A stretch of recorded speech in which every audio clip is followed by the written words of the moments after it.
TCT న్యూస్కు స్వాగతం. మనువాదుల గుండెల్లో సింహ స్వప్నం బహుజన రాజు ఛత్రపతి శివాజీ మహారాజ్. శివాజీ మహారాజ్ హిందుత్వంను ఏనాడు ఒప్పుకోలేదు. బ్రాహ్మణులు శివాజీని ముస్లిం వ్యతిరేకిగా చిత్రీకరించారు. బ్రాహ్మణులు ముస్లిం రాజులతో కలిసి శివాజీని అతని కుమారుడు శంభూజీ మహారాజును చంపించారు. 1950కి ముందు మనుస్మృతి ప్రకారం శూద్రుడికి పాలించే అర్హత లేదు. పై వర్గాలకు బానిసలాగానే బ్రతకాలి. ఇలాంటి మనుధర్మాన్ని ధిక్కరించి అన్ని మతాల వారిని తన మంత్రివర్గంలో చేర్చుకొని లౌకిక రాజ్య స్థాపన చేసి జనరంజకంగా పాలించిన మహారాజు శివాజీ మహారాజు. మనుధర్మ శాస్త్రాన్ని ధిక్కరించి చతుర్వర్ణ వ్యవస్థను తలదన్ని మరాఠా సామ్రాజ్యాన్ని స్థాపించిన వీరుడు ఛత్రపతి శివాజీ మహారాజ్. మహారాష్ట్రలోని పూణే జిల్లాలోని జున్నార్ దగ్గరలోని శివనేరి కల్లా కోటలో శివాజీ జన్మించారు. శివాజీ తల్లిదండ్రులు జిజావు షహాజీ రాజేలు. శివాజీ తండ్రి శూద్ర సామాజిక వర్గానికి చెందిన మరాఠా కుండీ కులానికి చెందినవారు. తల్లి జిజావు మహావీర్ కులానికి చెందినవారు. మహారాష్ట్రలో వ్యవసాయం చేసేవారు కుంబీలు, కత్తిపట్టి యుద్ధం చేసిన వారు మరాఠీలు. శివాజీకి తొలి గురువు తన తల్లి జిజావు. జిజావు తండ్రి లఖూజీరావు జాదవ్ ఆదిల్ షా ఆనాటి సంస్థానంలోని సైన్యంలో ఉన్నత పదవులు చేపట్టిన వ్యక్తి. మహార్లు ఆనాడు సైన్యంలో యుద్ధ విద్యలో ఆరితేరిన వాళ్ళు. శివాజీ తల్లి జిజావు కూడా గొప్ప యుద్ధనీతి రాజనీతి తెలిసిన మహిళ. జిజావు లౌకిక విషయాలు వ్యవహారాలు నడపడంలో ధీరురాలు. రాష్ట్ర మాతగా పిలువబడే జిజావు తన తనయుడు శివాజీని ప్రజా పాలకుడిగా తీర్చిదిద్దింది. శివాజీని చిన్నప్పటి నుండే గొప్ప పాలకునిగా శిక్షణనిచ్చింది. శివాజీని గొప్ప వ్యక్తిగా తీర్చిదిద్దుతూ తొలి గురువుగా, తొలి శిక్షకురాలిగా, మేధావిగా జిజావు వ్యవహరించిన తీరు నేటికి ఎందరో తల్లులకు ఆదర్శం. మరాఠాలో స్వతంత్ర రాజ్యాకాంక్ష లేకుండా బానిసలుగా సుమారు 18 సైనిక జాతులు ఉండేవి. ఈ జాతులు అన్ని పరాయి దేశ పాలకుల దగ్గర సర్దారులుగా, చిన్న చిన్న సైనికాధికారులుగా ఉండేవాళ్ళు. వీళ్ళలో వీళ్ళు కలహించుకుంటూ మరాఠాలో రక్తపాతాన్ని సృష్టించేవారు.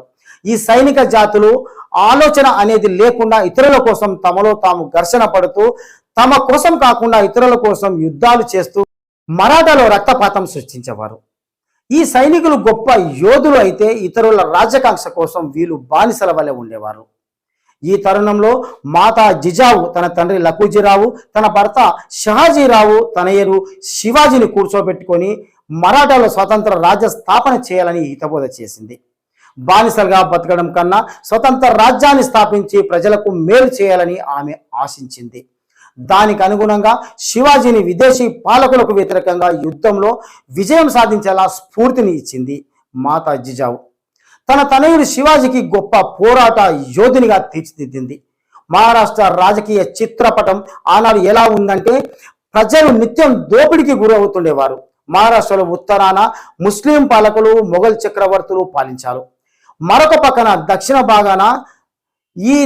భాగాన కూడా ముస్లిం పాలకులు ఆదిల్ షా, కుతుబ్ షా, నిజాం షాలు పాలించేవారు.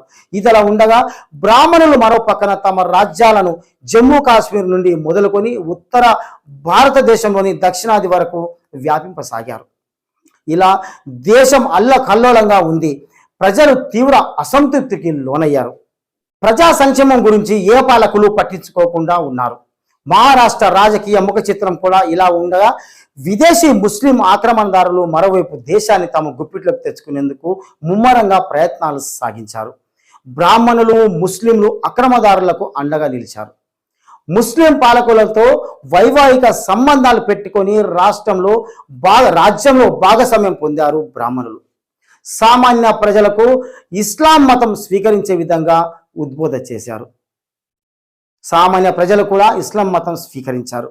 ఇలాంటి నేపథ్యంలో శివాజీ ముస్లిం రాజులను ఎదిరించి స్వతంత్ర మరాఠా సామ్రాజ్యాన్ని నెలకొల్పారు. ఔరంగజేబు సైన్యాన్ని ఎదిరించి ఛత్రపతి శివాజీ తల్లి జిజావు సూచనలు పాటిస్తూ ప్రజారక్షకుడిగా కీర్తి ప్రతిష్టలు పొందాడు ఛత్రపతి శివాజీ మహారాజ్. ఛత్రపతి శివాజీ శూద్ర చక్రవర్తి. మహారాష్ట్రలోని కుంబీ, తెలుగునాట, రెడ్డి, కాపు, వెలమ, గొల్ల సామాజిక వర్గానికి దగ్గరగా ఉండే కులం. వీరు వ్యవసాయ వృత్తిని చేసుకుంటారు. వీరిలో కత్తిపట్టి యుద్ధం చేసే వాళ్ళు మరాఠాలైనారు. తెలుగునాట శివాజీ మా యాదవుడని, కొందరు మా కాపు అని, మరికొందరు మా రెడ్డి అని, మరికొందరు సొంతం చేసుకునే చైతన్యం బాగా ఉంది. అయితే దాచబడిన అసలు చరిత్రను ఈ సామాజిక వర్గాలు తప్పనిసరిగా పుస్తకాలు చదివించి ప్రజలకు వాస్తవాలు తెలియజేయాల్సిన అవసరం ఎంతైనా ఉంది. ఛత్రపతి శివాజీ మహారాజ్ శూద్ర కులం నుండి రావడంతో ఆనాటి బ్రాహ్మణులు ఆయనను చక్రవర్తిగా అంగీకరించలేదు. బ్రాహ్మణులు శివాజీ విషయంలో ఇలా అన్నారు: ఛత్రపతి శివాజీ ఔరంగజేబును ఓడించిన గొప్ప సైనికుడిగా మేము ఒప్పుకుంటాము. అయితే అతడు శూద్రుడైన కారణంగా మేము అతన్ని రాజుగా ఒప్పుకోలేము. అతనికి చక్రవర్తిగా మేము పట్టాభిషేకం చేయలేము.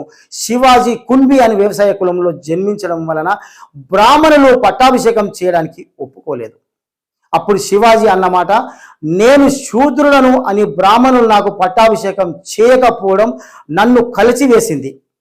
ఒక బెంగాలీ బ్రాహ్మణుడు తన చేతితో తిలకం దిద్దడానికి నిరాకరించి కాలితో తిలకం దిద్దడం నాకు అత్యంత ఘోరమైన అవమానం. ఈ దినం ఈ హిందూ వ్యవస్థలో పుట్టినందుకు సిగ్గుపడుతున్నాను.